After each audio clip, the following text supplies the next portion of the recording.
인류 역사상 가장 위대한 이야기입니다. 인류 문명의 흐름을 바꾼 한 탄생에 대한 서사이죠. 오늘날 20억 명의 사람들에게 이 이야기는 절대적인 진리입니다. 또 다른 수십억 명에게는 없어서는 안 될 문화적 신화입니다. 만약 크리스마스 이야기가 사실은 단순한 이야기가 아니라면 어떨까요? 특정 목적을 가진 프로젝트라면요? 인류를 위한 새로운 운영체제의 소스 코드. 좀 더 자세히 분석해보면 눈에 띄는 모순과 논리적 난제, 그리고 서로를 무효화하는 것처럼 보이는 명령으로 가득 차 있음이 드러나는 코드 말입니다. 저는 탐구자입니다. 그리고 이 여정에서 우리는 신학자도 역사학자도 감히 시도하지 못했던 일을 할 것입니다. 우리는 이 서사를 순수하게 논리적인 관점에서 분석할 것입니다. 그리고 이 데이터들을 인류가 가진 가장 공정한 분석 도구, 바로 공리 시스템을 통해 처리할 것입니다. 바로 이것이 오늘 우리가 캐논 프로토콜을 시작하는 이유입니다. 우리는 기독교 세계의 기반을 형성하는 4개의 문서, 즉 마태, 마가, 누가, 요한의 복음서를 해부할 것입니다. 그리고 예수의 탄생에 대한 그들의 기록이 세부 사항에서 그저 다른 수준이 아님을 증명할 것입니다. 그 기록들은 우리가 하나로 합치려고 할 때 서로를 파괴하는, 완전히 양립할 수 없는 4개의 우주를 만들어냅니다. 오늘 여러분이 발견하게 될 내용은 베들레헴의 그 고요한 밤에 대한 여러분의 시각을 영원히 바꿔놓을 것입니다. 우리에게는 4개의 출처, 4개의 데이터 파일이 있습니다. 대부분의 학자들은 이 문서들이 각기 다른 시대에, 다른 독자들을 위해, 그리고 다른 목적을 가지고 쓰였다는 데 동의합니다. 결국 이들은 하나의 사건에 대한 4개의 시선 이상으로 4개의 개별적인 프로그램처럼 작동합니다. 그리고 메시아를 정당화하기 위한 첫 번째 코드라인, 즉 근본적인 기능은 바로 그의 혈통입니다. 유대인의 왕이 되기 위해서는 그는 다윗 왕의 직계 후손이어야 했습니다. 이것은 시스템의 근본적인 요구사항이며 협상의 여지가 없는 부분입니다. 마태와 누가 모두 이를 이해하고 있으며 둘 다 상세한 족보를 제공합니다. 그리고 바로 이 지점에서 이야기는 첫 번째 큰 모순을 드러냅니다. 공리 시스템이 방금 두 족보를 서로 비교하기 위해 로드했습니다. 마태복음은 아브라함부터 시작하여 다윗의 아들, 그 유명한 솔로몬 왕을 통해 혈통을 추적합니다. 그의 목록은 예수까지 42세대를 제시하며 각 이름은 왕권이라는 황금 사슬의 고리 역할을 합니다. 이제 누가복음 파일을 열어보겠습니다. 그는 반대 방향으로 예수부터 아담까지 거슬러 올라가지만 우리가 관심 있는 부분은 동일합니다. 바로 다윗부터 마리아의 남편인 요셉까지입니다. 그리고 무엇이 보이나요? 누가는 거의 알려지지 않은 나단이라는 이름의 또 다른 다윗의 아들을 통해 혈통을 추적합니다. 이 지점부터 두 목록은 갈라져 다시는 만나지 않습니다. 두 길은 결코 같은 장소로 이어지지 않습니다. 결국 완전히 다른 두 개의 길이며 그 목적지는 결코 교차하지 않습니다. 이름들이 맞지 않습니다. 세대의 수도 맞지 않아요. 마태는 다윗부터 예수까지 28세대를 셉니다. 누가는 43세대를 셉니다. 15세대나 차이가 납니다. 우리는 단순한 반올림 오류나 필사자의 실수를 훨씬 넘어서는 문제에 대해 이야기하고 있는 것입니다. 이것은 공존할 수 없는 두 개의 가족사입니다. 공리 시스템이 상관관계 분석을 수행했습니다. 그 결과는 다윗과 요셉 사이의 결정적인 구간에서 일치율이 전혀 없음, 즉 0%임을 보여줍니다. 시스템은 두 버전이 동시에 존재할 수 없다고 신호를 보냈습니다. 2000년 동안 신학자들은 한 혈통은 요셉의 것이고 다른 하나는 마리아의 것이라고 말하며 해명을 시도해왔습니다. 하지만 본문은 명확합니다. 두 복음서 모두 두 족보가 요셉에게 속한다고 주장합니다. 이것이 캐논이라는 기념비에 생긴 첫 번째 균열입니다. 그리고 그 균열은 너무나 깊어서 나머지 모든 것을 의심하게 만듭니다. 만약 두 저자가 영웅의 혈통이라는 기본적인 확인 가능한 사실에 대해 합의하지 못했다면 우리가 기적적이고 초자연적인 사건을 묘사하는 그들을 어떻게 신뢰할 수 있을까요? 이 질문은 우리가 다음 프로그래밍 블록인 탄생의 정황으로 넘어가면서 계속 남습니다. 모든 아이들은 예수가 인구 조사를 위해 부모님이 그곳으로 갔기 때문에 베들레헴에서 태어났다고 알고 있습니다. 이 버전은 우리 문화에 깊이 새겨져 있습니다. 문제는 이 버전이 4개의 파일 중 단 하나, 누가복음에만 존재한다는 것입니다. 누가에 따르면 마리아와 요셉은 갈릴리의 나사렛에 살고 있습니다. 그러나 카이사르 아우구스투스 황제의 칙령으로 온 땅에 인구 조사를 명하고 모두가 자신의 고향 도시에서 등록해야 합니다. 요셉은 다윗의 가문과 혈통에 속했기 때문에 그는 다윗의 동네인 베들레헴으로 향합니다. 임신한 마리아도 그와 함께 갑니다. 험난한 지형을 가로지르는 약 150km의 길고 힘든 여정입니다. 베들레헴에 도착해서는 여관에 있을 곳이 없어 마리아는 아들을 낳고 강보에 싸서 구유에 눕힙니다. 감동적인 이야기이고 일관성 있어 보입니다. 하지만 잠시 이 이야기를 우리 마음속에서 지워봅시다. 그리고 마태복음 파일을 열어보겠습니다. 마태의 세계에서는 어떠한 인구조사도 없습니다. 나사렛에서 베들레헴으로의 여행도 전혀 없습니다. 그리고 그 이유는 간단합니다. 마태에 따르면 마리아와 요셉은 이미 베들레헴에 살고 있습니다. 그곳이 그들의 집입니다. 그의 복음서에서 동방의 박사들이 예루살렘에 도착하여 헤롯 왕에게 갓 태어난 유대인의 왕이 어디에 있느냐고 묻습니다. 헤롯은 서기관들에게 자문을 구하고 그들은 예언을 인용합니다. 또 너 유대 땅 베들레헴아, 너는 유대 고을 중에서 가장 작지 아니하도다. 내게서 한 다스리는 자가 나와서. 박사들은 베들레헴으로 가서 아기가 있는 집 위에 별이 멈춘 것을 발견합니다.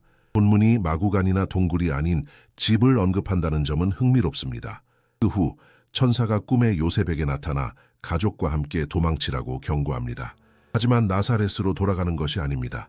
헤롯의 분노를 피해 이집트로 도망치라는 명령입니다.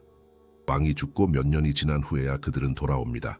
하지만 헤롯의 아들인 새로운 통치자를 두려워하여 그들은 감히 유대에 있는 집으로 돌아가지 못합니다. 대신 그들은 갈릴리로 물러나 나사렛이라는 도시에 정착합니다. 여기 담긴 정보는 너무나 충격적이어서 잠시 멈춰 곱씹어 볼 가치가 있습니다. 이것은 완전히 다른 두 개의 이야기입니다. 하나에서는 나사렛의 한 가족이 베들레헴으로 잠시 여행을 갔다가 집으로 돌아옵니다. 다른 하나에서는 베들레헴의 한 가족이 정치적 난민이 되어 이집트로 도망쳤다가 몇 년 후 새로운 안전한 장소로 나사렛에 정착합니다.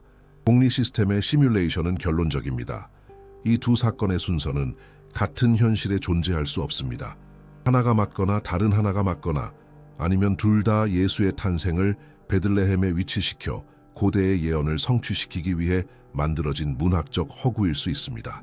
만약 당신이 누가의 버전을 받아들인다면 당신은 동방 박사와 이집트로의 피신에 대한 마태의 이야기를 거부해야 합니다. 만약 마태의 버전을 받아들인다면 당신은 인구조사와 베들레헴으로의 여행이 결코 일어나지 않았음을 인정해야 합니다.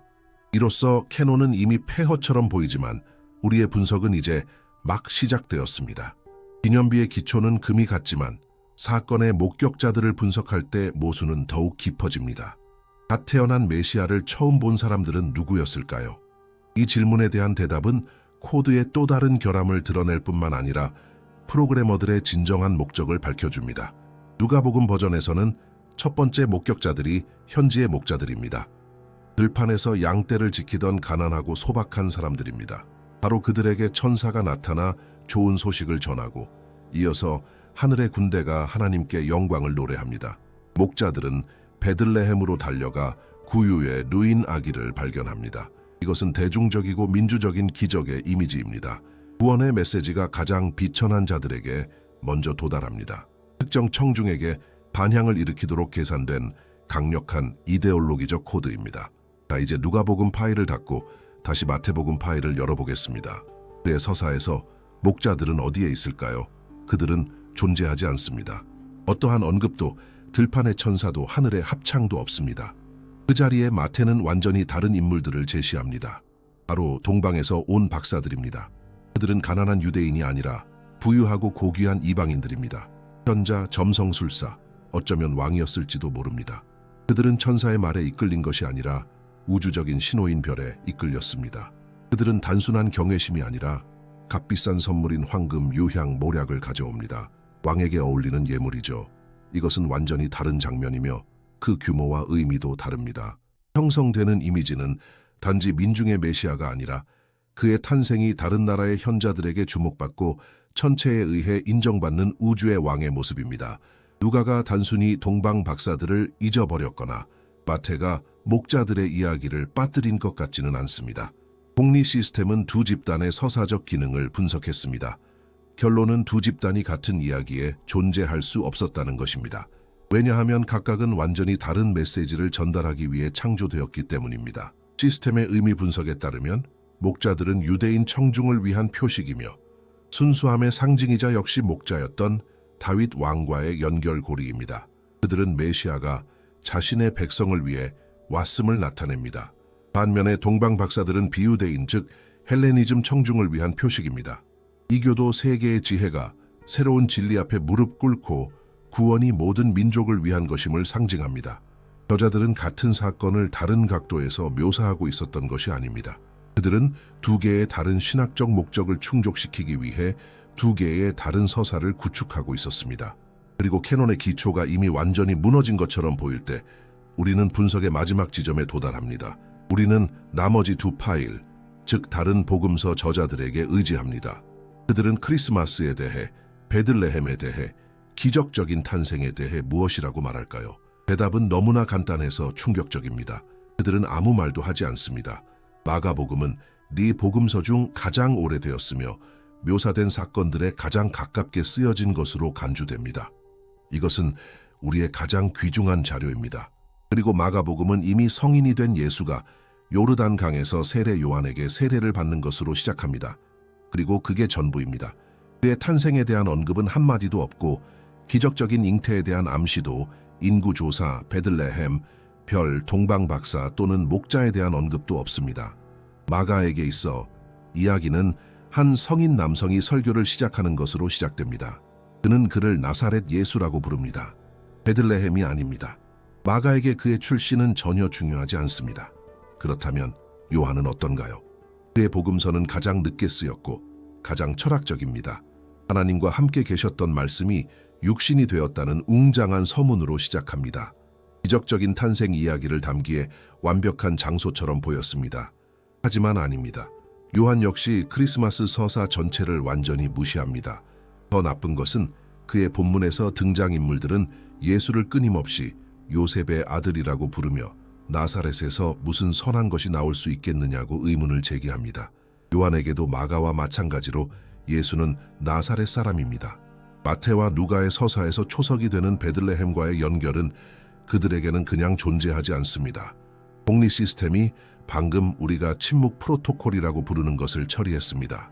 가장 오래된 텍스트와 가장 늦은 텍스트에서 크리스마스 이야기의 부재는 통계적으로 압도적인 사실입니다. 4명의 주요 전기 작가 중 2명이 수십억 명의 신앙의 기반이 되는 그토록 기념비적인 사건을 언급하는 것을 잊었을 확률은 사실상 0에 가깝습니다. 이것은 단 한 가지를 의미할 수밖에 없습니다. 첫 번째 복음서가 쓰여질 당시에는 이 이야기가 아직 존재하지 않았거나 저자들이 어떤 이유에서인지 이 이야기를 중요하지 않거나 더 가능성 있게는 거짓이라고 여겼다는 것입니다. 소스코드에는 근본적인 모순이 존재합니다. 하지만 이 문학적 구성물이 현실과 얼마나 동떨어져 있었는지 이해하기 위해서는 단순히 텍스트의 모순을 폭로하는 것만으로는 충분하지 않습니다. 우리는 그 이상으로 나아가야 합니다. 우리는 이 사건들이 일어났다고 추정되는 세계를 재구성해야 합니다. 오늘 우리는 유대 시뮬레이션을 시작합니다. 복리 시스템은 1세기 팔레스타인에 대한 모든 이용 가능한 역사적, 고고학적, 사회학적 데이터를 수집하고 처리하라는 명령을 받았습니다. 시스템은 그 시대와 장소의 실물 크기 디지털 모델을 만들었습니다. 미화 없이, 신화 없이, 종교의 거칠애 없이 말입니다. 그리고 이 시뮬레이션이 보여주는 것은 잔혹합니다. 크리스마스 이야기는 진공 상태에서 일어나는 것이 아니라 연극 무대 위에서 펼쳐지며 그 무대 뒤에서는 폭력적이고 피비린내 나는 현실 세계가 포효하고 있습니다. 누가와 마태가 묘사한 사건들이 그저 불가능했을 세계 말입니다. 이제 우리는 실제 유대의 모습으로 들어가 왜 공식적인 크리스마스 버전이 문자 그대로의 기록이라기보다는 상징적인 구성물에 더 가까운지 이해해 보겠습니다. 우리 시뮬레이션의 첫 번째이자 가장 중요한 매개 변수는 정치적 기후입니다. 복음서는 우리에게 거의 목가적인 그림을 그려줍니다. 멀리 있는 황제가 칙령을 내리면 모두가 순순히 복종하는 모습이죠. 이 이미지는 역사적 기록과 극명한 대조를 이룹니다. 1세기 유대는 평화로운 속주가 아니었습니다. 점령된 영토였습니다. 불붙은 도화선을 가진 화약통이었습니다. 이 이야기가 마음에 드시나요? 그렇다면 좋아요를 누르고 채널을 구독해 주세요. 저희에게는 큰 축복이 될 겁니다. 여러분의 도움이 정말 중요합니다. 공리 시스템은 그 지역의 로마 주둔에 대한 모든 데이터를 처리했으며 나타나는 이미지는 명백합니다. 저강도 상시 군사 분쟁 지역입니다. 행군하는 군단들이 가로지르는 땅을 상상해 보십시오. 모든 교차로에 로마 순찰대가 있습니다. 세금 징수원, 총독, 행정관들은 절대적인 권력을 가졌고 그들의 말은 곧 법이었습니다. 그리고 그 법의 주요 도구는 십자가였습니다. 십자가형은 단순한 처형을 훨씬 넘어 정치적 볼거리로 기능했습니다. 모든 유대인에게 누가 권력을 쥐고 있는지 매일 상기시키는 것이었죠. 시뮬레이션은 예수 탄생 전후 몇 년 동안 이 지역이 수십 개의 지역 반란과 폭동으로 흔들렸으며 모두 모범적인 잔인함으로 진압되었음을 보여줍니다. 헤롯 대왕이 죽은 후 로마인들은 갈릴리에서만 2,000명의 반란군을 십자가에 못 박았습니다. 2,000명입니다. 그들의 시신은 길가에 매달려 타는 듯한 태양 아래 썩어갔습니다. 바로 이런 분위기 속에서 우리는 한 목수와 그의 젊은 임신한 아내의 여정을 분석해야 합니다. 나사렛에서 베들레헴까지의 150km 길은 관광 루트가 아니었습니다. 유대인에게 적대적인 영토인 사마리아를 통과했고 도둑 도망친 노예, 그리고 로마인이나 협력자를 살해하는 것을 신성한 의무로 여기는 종교적 광신도인 열심당원들로 들끓는 유대 광야를 지나야 했습니다. 공리 시스템이 방금 그러한 여행에 대한 위험 분석을 완료했습니다. 무장 호위도 없이 만삭의 여성을 동반한 비무장 부부가 강도, 폭력 또는 살인의 희생자가 되지 않고 이 여정을 완수할 확률은 10% 미만입니다. 단지 형식적인 절차를 이행하기 위해 임신한 아내를 그런 여정에 보내는 것은 완전한 광기이며 거의 사형 선고나 다름없습니다. 하지만 아마도 황제의 칙령이 너무나 중요해서 모든 위험을 감수할 만했을까요? 이것이 우리를 시뮬레이션의 두 번째 매개 변수인 사회-경제적 현실로 이끕니다. 인구조사에 대한 누가의 이야기는 간단해 보입니다. 그때의 카이사르 아우구스투스가 영을 내려 천하로 다 호적하라 하였으니, 하지만 공리 시스템은 로마의 법과 행정 관행을 분석하면서 이 주장이 역사적으로 사실이 아닐 가능성이 높다고 신호를 보냅니다. 첫째, 로마인들은 결코 온 제국을 동시에 인구 조사한 적이 없습니다. 그것은 물류적인 악몽이었을 것입니다. 인구 조사는 지역적이었고 속주별로 다른 시기에 실시되었습니다.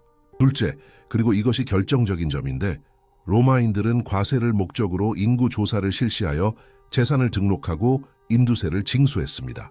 이를 위해서는 1000년 전 조상의 고향 도시가 아니라 그 사람이 어디서 살고 일하는지가 중요했습니다.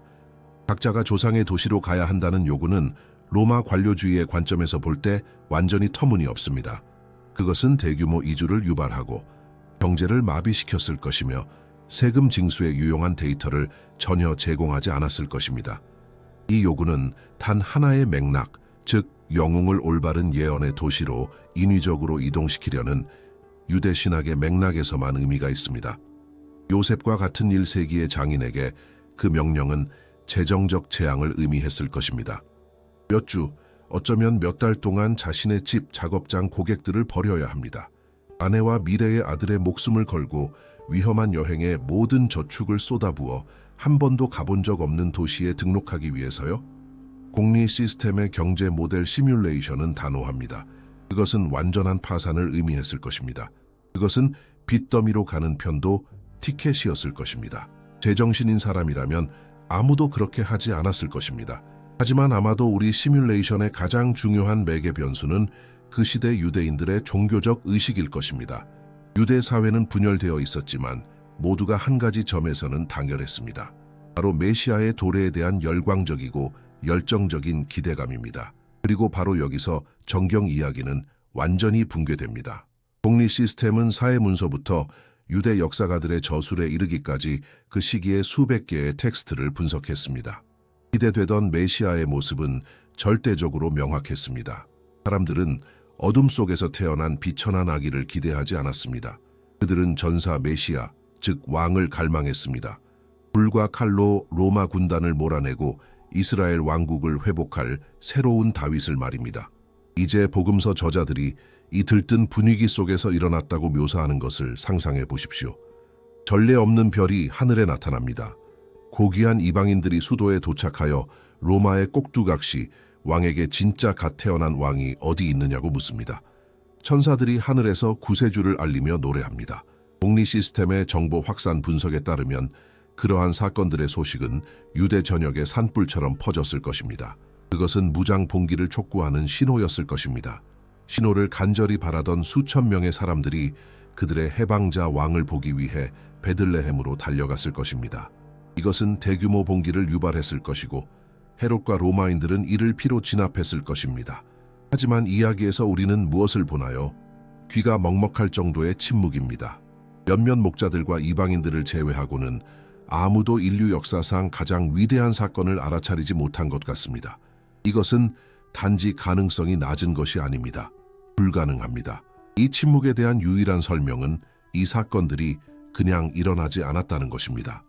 유대 시뮬레이션은 다음과 같은 평결에 도달합니다. 크리스마스 이야기는 99.9%의 확률로 역사적, 사회적 타당성 테스트에 실패합니다. 그것은 어디에서든 일어날 수 있었겠지만 1세기의 실제 유대에서는 일어날 수 없었습니다.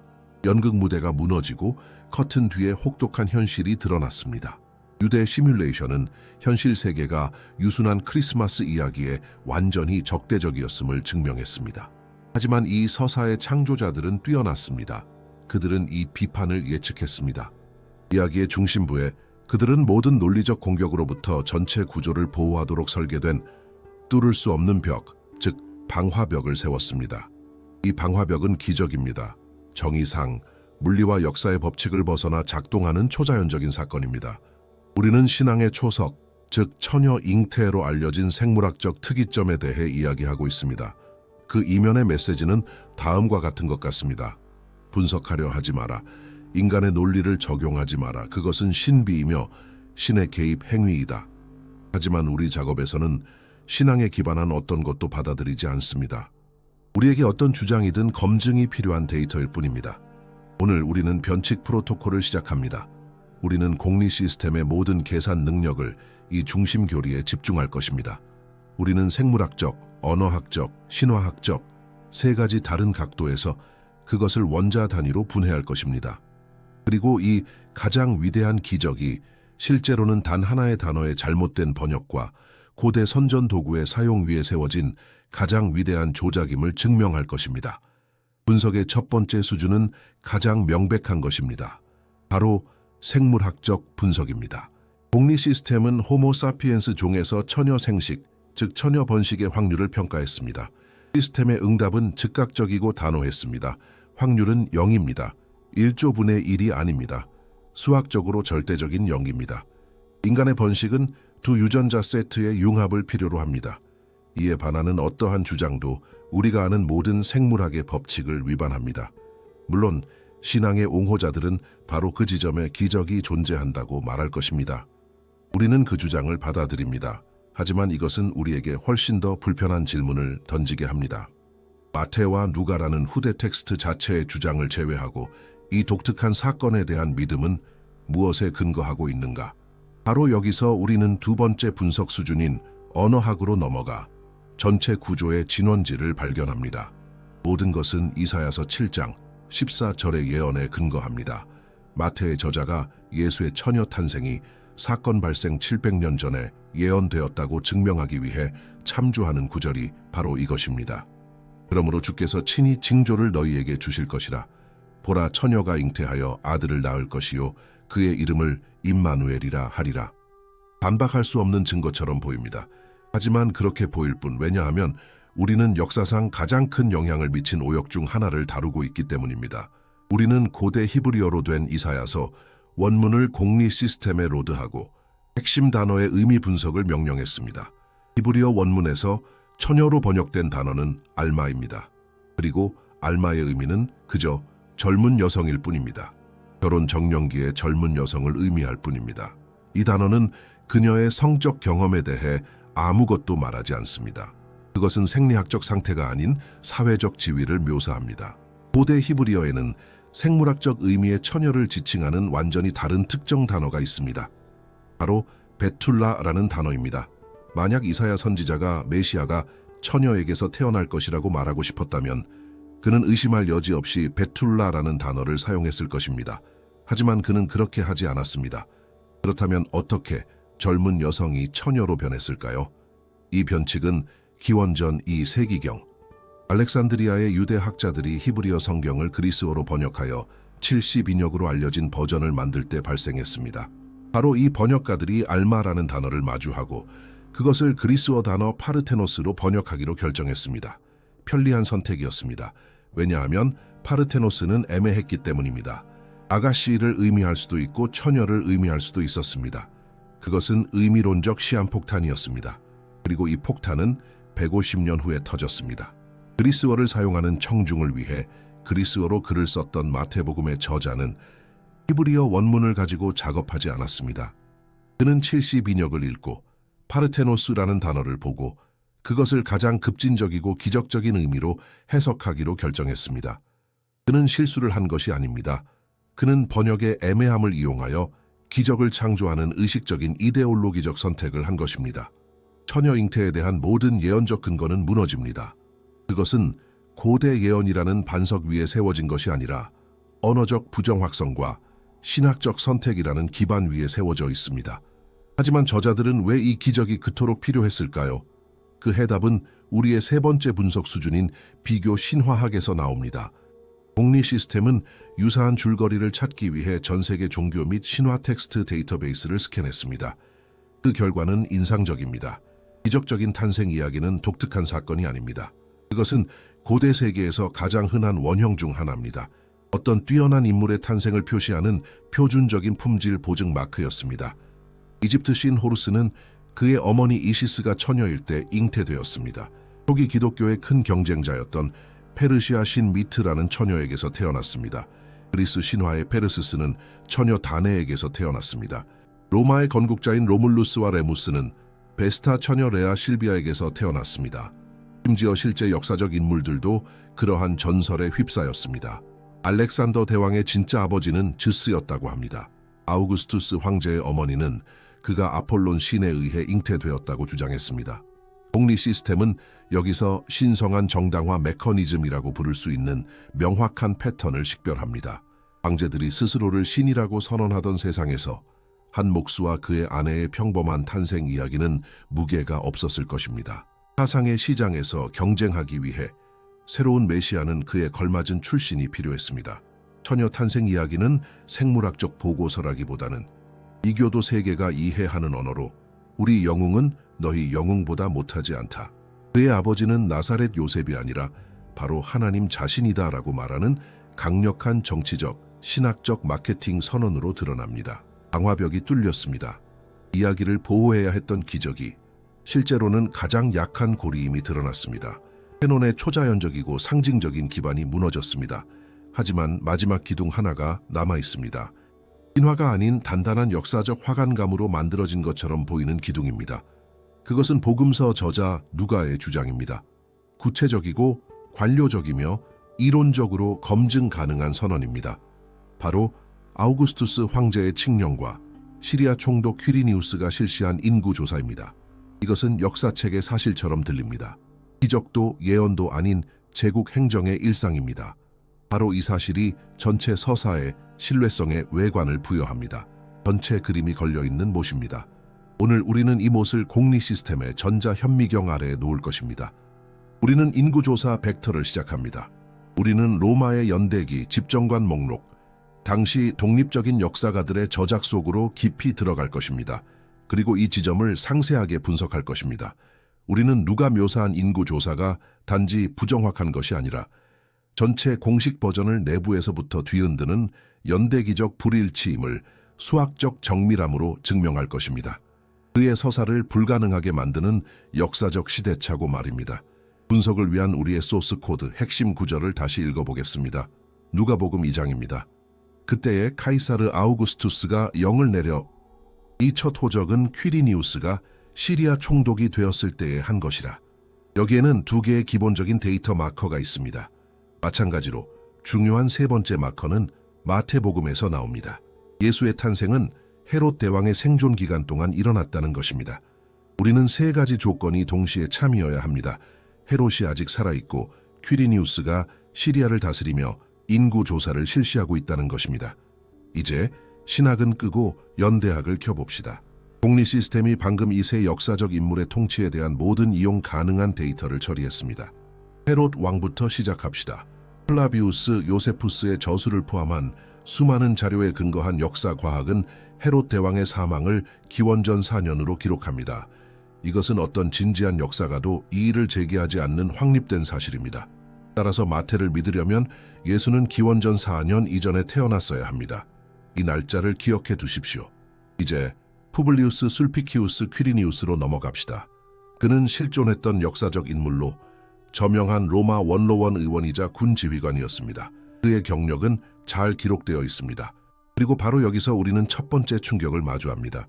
모든 로마 기록과 결정적으로 동일한 플라비우스 요세푸스의 증언에 따르면 퀴리니우스는 시리아 총독으로 임명되어 유대에서 그의 유명한 인구조사를 실시한 것이 기원 후 6년이었습니다. 잘 보십시오. 기원전이 아닙니다.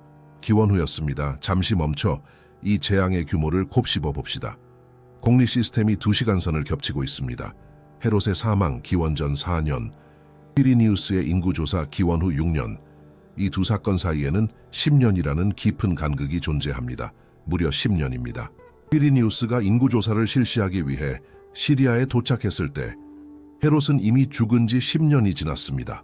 두 사건은 단지 일치하지 않는 것이 아니라 서로 다른 역사적 시대에 속합니다.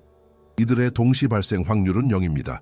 이는 복음서에 제시된 연대기가 역사적으로 일관성이 없음을 보여줍니다. 예수는 헤롯 대왕 시절과 퀴리니우스의 인구조사 기간 동안 태어날 수 없었습니다. 그것은 마치 누군가가 미국 남북전쟁 중에 태어났고 동시에 인간의 달 착륙 시기에도 태어났다고 말하는 것과 같습니다. 이들은 상호 배타적인 시간 표식입니다. 복음서 저자 중 한 명 마태 또는 누가는 진실을 말하고 있지 않습니다. 그리고 헤롯의 통치가 멀리 떨어진 로마 관리의 임명보다 유대 주민들에게 훨씬 더 가깝고 기억에 남는 사건이었음을 고려할 때 실수는 누가에게서 나왔을 가능성이 매우 높습니다. 하지만 그는 왜 이런 실수를 저질렀을까요? 공리 시스템이 수행한 로마 속주법 분석은 또 다른 층위의 불일치를 드러냅니다. 기원 후 6년 퀴리니우스의 인구 조사는 일상적인 사건이 아니었습니다. 그것은 엄청난 정치적 중요성을 띈 사건이었습니다. 그 특정 연도에 로마가 마침내 헤롯의 아들 아켈라오를 권좌에서 몰아내고 유대를 종속 왕국에서 직접 통치하에 로마 속주로 전환했기 때문에 실시되었습니다. 인구 조사의 목적은 로마 직접세 도입을 위해 모든 재산을 평가하는 것이었습니다. 이 사건은 유대인들에게 너무나 충격적이고 굴욕적이어서 갈릴리의 유다가 이끄는 대규모 반란을 촉발시켰고 열심당원 운동의 시초가 되었습니다. 이제 헤롯 시대로 돌아가 봅시다. 그의 통치에서 유대는 속주가 아니었습니다. 헤롯은 로마 인민의 친구이자 동맹인 왕이었습니다. 그는 내부 자치권을 가졌고 자신의 세금을 걷어 로마에 공물을 바쳤습니다. 로마인들은 그의 재정 문제에 간섭하지 않았습니다. 공리 시스템의 정치 시뮬레이션은 명확합니다. 로마가 헤롯이 살아있는 동안 그의 영토에서 직접 인구 조사를 실시하려는 시도는 그의 주권에 대한 심각한 침해로 간주되었을 것입니다. 음모 혐의로 자신의 아들들까지 처형했던 편집증적인 헤롯은 결코 그러한 굴욕을 용납하지 않았을 것입니다. 물론 이 이야기의 구멍을 본 신학자들은 해결책을 고안해내려 했습니다. 어쩌면 퀴리니우스가 시리아 총독을 2번 역임했고 누가는 기록되지 않은 이전의 인구조사를 언급하고 있는 것일지도 모른다고 말입니다. 이것은 텍스트를 구하기 위해 사건을 지어내려는 필사적인 시도입니다. 공리 시스템은 존재하는 모든 데이터베이스를 완벽하게 검색했지만 아무것도 찾지 못했습니다. 퀴리니우스가 기원 후 6년 이전에 시리아를 다스렸다는 증거는 단 하나도, 심지어 가장 희미한 증거조차 없습니다. 퀴리니우스의 첫 번째 인구조사 가설은 시스템에 의해 검증도형의 주장으로 분류됩니다. 그것은 오직 누가복음의 페이지에만 못이 못이 뽑혔습니다. 마지막 역사적 닻이 무너졌습니다. 모든 명시된 이유, 모든 공식적인 설명은 허구로 드러났습니다. 우리에게 들려준 모든 것이 구성물이었다면 진실은 무엇이었을까요? 만약 마리아와 요셉이 인구조사 때문도, 예언 때문도, 신의 명령 때문도 아닌데 그 위험한 여정을 떠났다면 도대체 왜였을까요? 어떤 실제적이고 긴급하며 어쩌면 끔찍한 이유가 그들로 하여금 가장 부적절한 순간에 집을 떠나도록 강요했을까요? 우리는 막다른 길에 다다른 것 같습니다. 하지만 마태의 서사에는 지금까지 우리가 신화의 일부로 여겼던 한 요소가 남아 있습니다. 우주적 현상, 신비로운 별. 그것은 정말 무엇이었을까요? 우리는 공식 버전의 잿더미 한가운데에 서 있습니다. 텍스트 분석은 화해할 수 없는 모순들을 드러냈습니다. 역사 시뮬레이션은 정경 이야기가 유대의 현실과 양립할 수 없음을 보여주었습니다. 언어학은 기적을 해체했고 연대학은 인구조사를 터무니없는 것으로 만들었습니다. 헌가족을 베들레헴으로 이끌었어야 할 모든 논리적이고 초자연적인 이유들이 허구임이 드러났습니다. 우리는 정보의 진공 상태에 있습니다. 하지만 한 가지 요소가 남아 있습니다. 가장 신비롭고 가장 시적이며 오늘 우리가 보여줄 것처럼 가장 중요한 요소입니다. 바로 베들레헴의 별이라는 이름으로 역사에 기록된 천체입니다. 2000년 동안 신학자들은 그것을 동방 박사들을 위해 만들어진 독특한 기적, 신성한 신호라고 불렀습니다. 과학자들은 한편으로 해성, 초신성, 희귀한 행성합 등 합리적인 천문학적 설명을 찾으려 노력했습니다. 오늘 우리는 이 논쟁을 끝낼 것입니다. 우리는 별의 서명 프로토콜을 시작합니다. 공리 시스템은 천문학적 데이터뿐만 아니라 원전인 마태복음 텍스트 자체를 분석하여 이 별이 원전의 출처에 따라 어떻게 행동했는지 이해했습니다. 그리고 그 결론은 양측 모두에게 충격적입니다. 그것은 종교적 기적도 알려진 천문 현상도 아니었습니다. 다른 것이었습니다. 과학적 가설들을 제거하는 것부터 시작합시다. 공리 시스템은 해당 기간의 모든 천체 목록을 처리했습니다. 첫 번째 후보, 해성. 인기 있는 버전이지만 마태의 텍스트는 박사들이 별을 동방에서 보았다고 말하며 이는 그들이 서쪽, 즉 예루살렘 방향으로 여행했음을 암시합니다. 게다가 더 중요한 것은 해성은 하늘을 가로질러 움직입니다. 특정 장소 위에 멈출 수 없습니다. 공리 시스템은 이 가설을 묘사와 양립할 수 없다고 분류합니다. 두 번째 후보, 초신성, 별의 폭발입니다. 이것은 고정된 빛의 점을 설명할 수 있지만 초신성은 모두에게 보이는 웅장한 사건입니다. 로마에서 중국에 이르기까지 천문학자들에 의해 기록되었을 것입니다. 공리 시스템은 당시의 모든 역사 기록을 샅샅이 뒤졌습니다. 결과는 완전한 침묵입니다. 게다가 다른 어떤 별과 마찬가지로 그것은 하늘의 일주운동에 참여하여 능동적으로 여정을 안내하고 특정 집을 가리킬 수 없습니다. 세 번째 후보, 과학자들이 가장 선호하는 것, 행성들의 합. 기원전 7년, 목성과 토성의 희귀한 삼중합이 있었습니다. 바빌로니아 점성술사들에게는 강력한 신호였을 것입니다. 목성은 왕의 행성이고 토성은 유대인의 보호자입니다.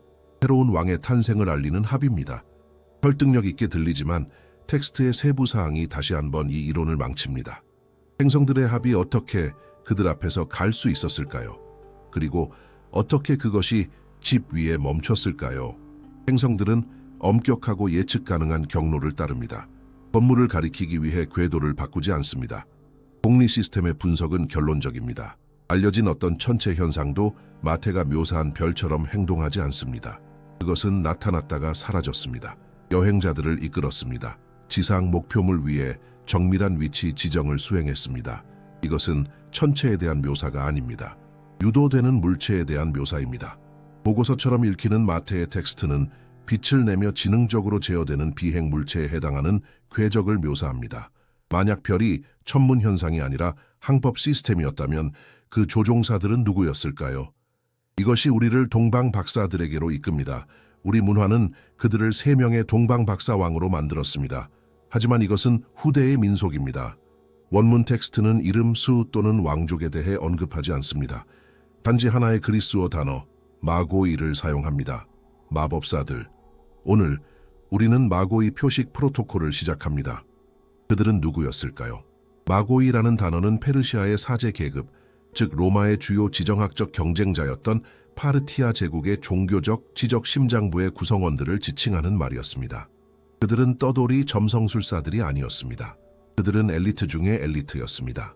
왕의 조언자, 과학자, 그리고 실제 권력의 소유자들이었습니다. 공리 시스템은 지정학적 시나리오를 시뮬레이션했습니다. 로마와 파르티아는 냉전 상태였습니다. 로마의 꼭두각시인 헤롯이 다스리는 유대는 국경지대였습니다. 그렇게 정치적으로 중요한 인물들의 대표단이 적의 영토를 가로지르는 것은 국제적인 사건이었을 것입니다. 그리고 그들은 숨지 않았습니다.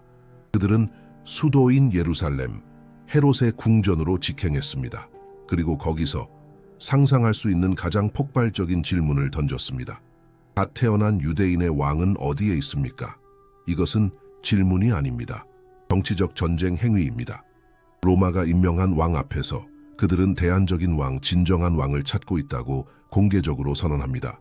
정치적 결과에 대한 공리 시스템의 시뮬레이션은 명확합니다. 편집증적인 헤롯의 유일한 논리적 반응은 이들을 스파이이자 반란 선동자로 체포하고 고문하고 처형하는 것이었을 것입니다. 하지만 마태는 헤롯이 그들을 그냥 보내주면서 아이가 어디 있는지 돌아와서 알려달라고 부탁했다고 말합니다. 이런 종류의 행동은 심리적으로나 정치적으로나 너무나 가능성이 낮아서 장면 전체가 문학적 허구처럼 보입니다. 그렇다면 그들의 진짜 임무는 무엇이었을까요? 그것은 경배가 아니었습니다. 첩보 작전이었습니다. 동방 박사들의 페르시아 예언은 선과 악의 최후의 전투를 이끌기 위해 태어날 미래의 구세주, 즉 사오시안트에 대해 말했습니다. 그들은 유대인 메시아를 찾고 있었던 것이 아닙니다. 그들은 외국 땅에서 자신들의 예언의 화신을 찾고 있었습니다. 그들이 자신들의 것이라고 여기는 인물을 찾아내고 어쩌면 통제하려는 작전이었습니다. 추출 임무였습니다. 아기 예수 탄생 장면의 평화로운 모습은 사라지고 적의 영토 심장부에서 미지의 기술에 의해 유도된 특수작전의 윤곽이 드러납니다. 하지만 그들은 무엇을 찾았을까요? 그리고 정확히 어디서요? 우리는 진원지로 가야 합니다. 우리는 실제로 베들레헴이 무엇이었는지 분석해야 합니다. 조사는 우리를 모순, 시대착오, 불가능성의 지뢰밭을 통과하게 했습니다. 우리는 별이 아닌 별을 따라갔고 실제로는 외국 세력의 요원이었던 동방 박사들을 확인했습니다. 우리 조사의 모든 실마리는 이제 지도 위의 한 지점, 그 이름이 기적과 동의어가 된 유대의 작은 마을로 수렴됩니다. 베들레헴입니다. 하지만 우리는 이 장소에 대해 정말 무엇을 알고 있을까요? 우리의 마음은 변치 않는 이미지로 채워져 있습니다. 나무로 된 마구간, 건초로 가득 찬 구유, 그리고 숨결로 갓난아기를 따뜻하게 해주는 소와 나귀. 이 이미지는 우리 문화에 깊이 새겨져 있습니다. 오늘 우리는 진원지 베들레헴 프로토콜을 시작합니다. 그리고 진실은 이렇습니다. 당신이 아는 모든 것을 잊으십시오. 이 이미지는 문화적 이상화입니다. 공리 시스템은 탄생 장면의 완전한 텍스트 및 고고학적 분석을 수행했습니다. 그 결론은 놀랍습니다. 원문 텍스트에는 마구간도 농장 동물도 심지어 우리가 상상하는 의미의 여관조차 없습니다. 우리는 이 아늑한 배경을 찢어 그것이 숨기고 있는 것을 보여줄 것입니다. 이 모든 도상학의 원천인 누가복음부터 시작합시다. 그는 마리아가 아기를 구유에 눕혔다고 언급합니다. 왜냐하면 여관에 그들을 위한 자리가 없었기 때문입니다. 두 개의 핵심 단어입니다. 여관으로 번역된 원래 그리스어 단어는 카탈루마입니다. 공리 시스템의 언어 모듈은 카탈루마가 상업적인 여관을 의미한 적이 없음을 확인합니다. 그 단어는 판도케이온이었고 누가 자신도 복음서의 다른 부분에서 이 단어를 사용합니다. 카탈루마는 손님방, 즉 일반 가정집의 위층방을 의미합니다. 이 차이는 모든 것을 바꿉니다. 요셉과 마리아는 심술궂은 여관 주인에게 쫓겨난 것이 아닙니다. 그들은 관습에 따라 베들레헴에 있는 친척 집으로 갔습니다. 하지만 집이 꽉 차서 손님방은 이미 사용 중이었습니다. 그들은 거처가 없었던 것이 아닙니다. 단지 방문객 공간에 자리가 없었을 뿐입니다. 그들은 어디에 머물렀을까요? 1세기 팔레스타인 가옥의 고고학이 우리에게 답을 줍니다. 전형적인 집은 가족과 손님을 위한 위층, 카탈루마과 종종 동굴이나 지상층의 방으로 가족의 동물들을 밤에 두었던 아래층이 있었습니다. 그것은 분리된 마구간이 아니라 집의 주 공간의 일부였습니다. 실제 장면은 과밀 가난 혼돈의 장면이었고 갓난아기는 바닥이나 벽에 파인 돌 여물통에 불과한 구유에 누워 있었습니다. 이것이 누가의 버전이었습니다. 이제 마태의 파일을 여십시오. 그는 동방 박사들이 아기를 어디서 찾았다고 말하나요? 집에 들어가 아기가 그의 어머니 마리아와 함께 있는 것을 보고 집 안에서입니다. 복리 시스템은 중대한 불일치를 경고합니다. 누가는 즉흥적이고 긴급한 상황에서의 탄생을 묘사합니다. 마태는 어쩌면 2년 후일지도 모르는 평범한 집 방문을 묘사합니다.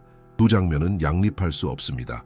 목자들과 동방 박사들이 함께 있는 전통적인 예수 탄생 장면은 시스템이 합성된 허구라고 정의하는 것입니다. 하지만 장면들을 버리면 무엇이 남을까요? 도시입니다. 베들레헴, 왜일까요? 네, 다윗의 도시였습니다. 하지만 더 어두운 또 다른 의미가 있었습니다. 복리 시스템의 분석은 고대 유대 문헌들이 베들레헴 주변 들판이 예루살렘 성전을 위한 희생양을 기르고 선택하는 장소였음을 나타낸다는 것을 밝혀냅니다. 베들레헴은 이스라엘의 죄를 속죄하기 위해 운명지어진 어린 양들이 태어나는 곳이었습니다. 바로 이 왕권과 희생의 상징으로 가득 찬 곳으로 페르시아 박사들이 인도됩니다. 그리고 이것은 우리를 드라마의 마지막 막으로 이끕니다. 헤롯의 명령입니다. 베들레헴의 모든 사내 아이 학살, 한 민족의 기억에 피 묻은 상처를 남겼어야 할 절대 악의 행위입니다. 우리는 침묵 프로토콜을 시작합니다. 복리 시스템은 성경과 관련 없는 당시의 모든 역사적 자료를 샅샅이 뒤졌습니다. 우리는 헤롯을 증오했고 아내 살해부터 아들들 처형에 이르기까지 그의 모든 범죄를 꼼꼼하게 나열했던 역사가 플라비우스 요세푸스에 집중했습니다. 복리 시스템은 아기 학살에 대한 단 한 번의 언급을 찾았습니다. 결과는 완전하고 귀가 먹먹할 정도의 침묵입니다. 그토록 끔찍한 사건이 일어났지만 헤롯의 범죄에 대한 가장 위대한 연대기, 작가가 그것을 언급하는 것을 잊었다는 확률은 0입니다. 시스템은 99.9%의 확신으로 결론 내립니다. 복음서 외에 당시의 어떤 역사적 자료도 무고한 아기들의 학살을 언급하지 않습니다. 그것은 명확한 목적을 가진 마태의 문학적 창작이었습니다. 바로 예수와 모세 사이에 직접적인 평행선을 만드는 것이었습니다. 모세의 출생 이야기에는 파라오가 히브리 아기들을 학살하는 내용이 포함됩니다. 그것은 신학적 재해석입니다. 그리고 만약 학살이 일어나지 않았다면 이집트로의 피신, 박해, 그리고 귀환 역시 허구의 일부입니다. 우리에게 남은 것은 무엇일까요? 나사렛의 한 남자. 아마도 순례 중에 베들레헴 근처 동굴에서 겪은 힘든 출산에 대한 가족 이야기. 수십 년 후 그의 추종자들은 서사적 도전에 직면합니다. 그들의 메시아는 잘못된 전기를 가지고 있습니다. 그리고 그렇게 위대한 신화 구축 과정이 시작됩니다. 그의 왕족 혈통을 증명하기 위해 두 개의 상충되는 족보가 발명됩니다.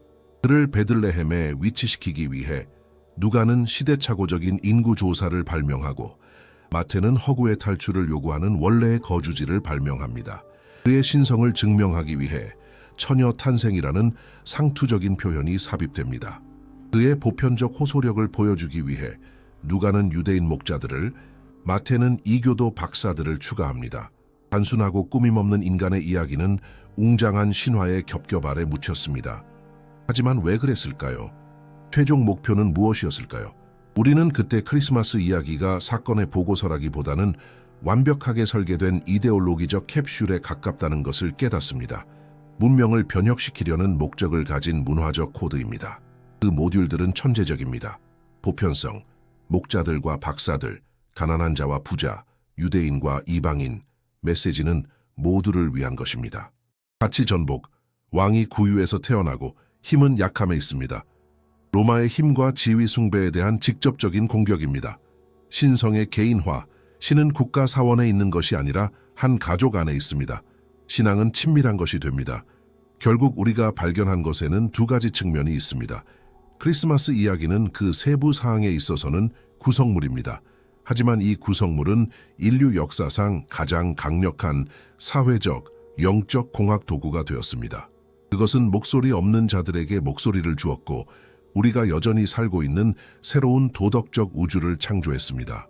복리 시스템은 분석을 마쳤습니다. 코드가 밝혀졌습니다. 이제 그것으로 무엇을 할지는 당신의 결정에 달려 있습니다. 하지만 이제 당신은 압니다. 이번 분석이 마음에 드셨다면 채널을 구독하여 저희가 앞으로도 이런 주제를 계속 탐구할 수 있도록 도와주세요. 이 주제에 대한 여러분의 생각을 댓글로 남겨주시고 어느 도시에서 시청하고 계신지도 알려주시면 정말 감사하겠습니다.